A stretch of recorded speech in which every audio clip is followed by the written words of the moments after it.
को powered by Vimal. Vimal बोलो जुबा केसरी. आज आमच्या पक्षाची बैठक आहे आणि ह्याच्यानंतर पुण्याच्या पब संस्कृती असेल, हुक्का बार असतील, अंमली पदार्थ असतील, पण पुण्यात ना अख्ख्या महाराष्ट्र आणि देशाच्या कानाकोपऱ्यामध्ये ज्या पद्धतीनं अंमली पदार्थ आज विकली जातात त्याच्यात प्रामुख्यानं पंजाबनंतर आता पुण्याचा नंबर लागतोय. आज करोडो रुपयाचा अंमली पदार्थ पुण्यामध्ये सापडतोय आणि पोलीस खात्याचं लक्ष त्याच्याकडे जात नाही. ज्यावेळेला एखादं कुठंतरी आपल्याला क्लिप येते किंवा कुठंतरी एखादा पत्रकार किंवा एखादा नागरिक ज्यावेळेला बोलतो त्यावेळेला पोलिसांना जाग येते आणि 2 दिवसापूर्वी मुख्यमंत्र्यांनी बुलडोझर फिरवा, पण इतक्या दिवस का फिरवला नाही हा महत्त्वाचा मुद्दा आहे. आज विधानसभेचं अधिवेशन विरोधक त्याच्यावर चर्चा करतील. त्याच्या अगोदर त्यांनी सांगितलं की बुलडोझर फिरवा, पण कुठेही अजून बुलडोझर फिरताना दिसले नाही. तात्पुरती मलमपट्टी म्हणून एखादा हॉटेलवर कारवाई केली.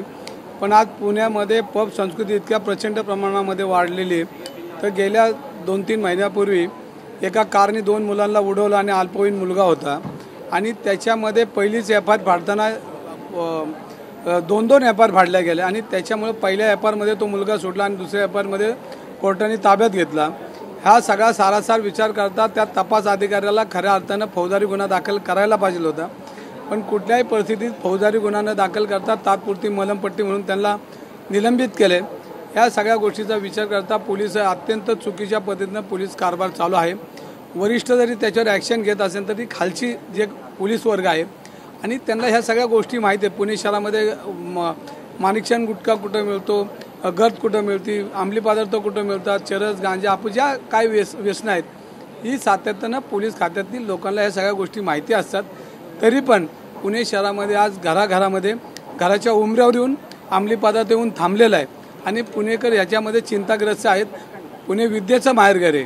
पुण्यामध्ये राष्ट्रीय नेते पुणे शहराने दिलेले आहेत. लोकमान्य टिळक असतील, क्रांतिज्योती सावित्रीबाई फुले असतील, महात्मा फुले असतील आणि छत्रपतींचं पुणे आणि असे सगळे राष्ट्रभक्त त्या पुण्यामध्ये निर्माण करणारं पुणे आणि अशा पुण्याला आज कलंक लागण्याचं काम या सगळ्या पब संस्कृतीमध्ये होतं आहे. आज पुण्यामध्ये लाखो विद्यार्थी पुणे शहरामध्ये अभ्यासासाठी येत आहेत कारण पुणे विद्यापीठ पुण्याचं लौकिक आहे आणि आज आमची जी बाहेरगावावरनं बाहेर देशावरनं मुलं येणार आहेत तर ते काय शिकून जाणार आहेत का पब संस्कृती घेऊन जाणार आहे ही पालकांना चिंता आहे.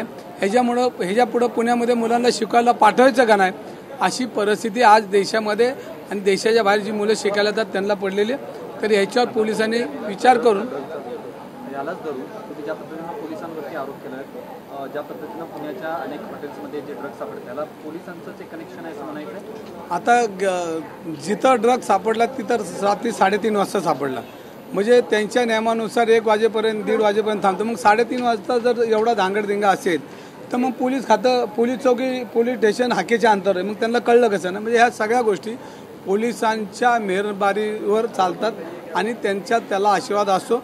पण त्याच्यामध्ये काय काय आत उद्योग चालतात ते आपल्याला आपण चॅनलमध्ये बघितलं आहे आणि त्यामुळंच हे पोलीस जबाबदार याला. पुणे विद्येचं माहेरघर आहे, पण आता जी पब संस्कृती आली आहे या विरोधात पुण्यातील सर्व आमदारांनी एकत्र आलं पाहिजे असं वाटत नाही का तुम्हाला? कारण का संपूर्ण राज्यातून मुलं ही शिकायला पुण्यामध्ये येतात आणि त्यांच्या समोर असा एक नवीन आदर्श निर्माण केला जातो आहे. यासाठी प्रतिनिधित्व म्हणून आपण सर्व आमदारांनी एकत्र येऊन यासाठी सरकारला जाब विचारला पाहिजे असं वाटत नाही का? नुसतेच आमदारांना अख्खे पुणे शहर ह्यामध्ये उतरलं पाहिजे. मी परवाच म्हणलो की अख्खे पुणेकरांनी रस्त्यावर उतरलं पाहिजे, कायदा हातात घेतला पाहिजे. कारण पोलीस कायद्यामध्ये कमी पडतात किंवा पोलिसांची सिस्टीममध्ये काहीतरी चुका आढळतात तर नुसतेच आमदार नाही पुणेकरांनी हे रस्त्यावर उतरून हे सगळे पब बंद केले पाहिजे. तुम्ही काल एक सोशल मीडियावर फोटो व्हायरल केला किंवा पोस्ट केला तो आता व्हायरल होतोय. याच्यामध्ये एका शेतकऱ्याला एका बिल्डरनी बंदूक लावल्याचं दिसून येत आहे. धमकावण्याचा संपूर्ण प्रकार आहे. काय आहे हे प्रकार? ह्याच्यामध्ये तो भोसले नावाचा कोणतरी बिल्डर आहे आणि नागरिकांना तो पैसे काही व्यवहार पूर्ण करण्यासाठी गेल्यानंतर ते बंदूक काढून त्याला मारण्याची धमकी देतात. पण ती लोकही पोलीस स्टेशनमध्ये जाऊन आले तर पोलिसांनी त्यांची कुठली तक्रार दाखल करून घेतली नाही. त्यामुळे काल मी सोशल मीडियावर ते टाकलेलं आहे आणि आता त्याच्याबद्दल मी पोलिसांना आज पत्र देणार आहे. पण असंही कळतंय की तो गुन्हा आहे गेल्या वर्षीचा. नाही, जुना असू नवा असू शेवटी गुन्हा हा गुन्हाच आहे. तो कधी आपल्याला मिळू शकतो. पण त्या लोकांना न्याय मिळत नाही ते लोक मायापर्यंत आले आणि मग आता आम्ही बोलतो. आणखी एक बातमी अशी येते आहे की केंद्रातल्या तुमच्या सगळ्या नेत्यांनी वरिष्ठांनी असं सांगितलंय राज्यातल्या सगळ्या नेत्यांना की छोटा भाऊ मोठा भाऊ करू नका, कारण आपल्याला ज्या पद्धतीने लोकसभेत यश मिळालंय तसंच यश आपल्याला विधानसभेतही मिळवायचं आहे, असं काही माहिती तुमच्यापर्यंत पोहोचली आहे का? नाही, याच्यामध्ये हे सगळे राष्ट्रीय नेते आमचे नाना पटोले असतील, बाळासाहेब थोरात असतील, पृथ्वीराज बाबा असतील, हे सगळे नेते मंडळी बसून ठरवतात. मी छोटा कार्यकर्ता आहे, त्यामुळे मला ह्याच्यामध्ये काय जास्त सांगता येणार नाही. छोटा भाऊ मोठा भाऊ, पण जे ज्यांना उमेदवारी मिळेल त्यांच्याबरोबर मी काम करणार आहे. मला दिली तर मी करणार आहे, दुसऱ्याला दिली तरी मी करणार आहे. शेवटी पक्ष आदेश मानणारा मी कार्यकर्ता. को पावर्ड बाय विमल. विमल बोलो जुबा केसरी.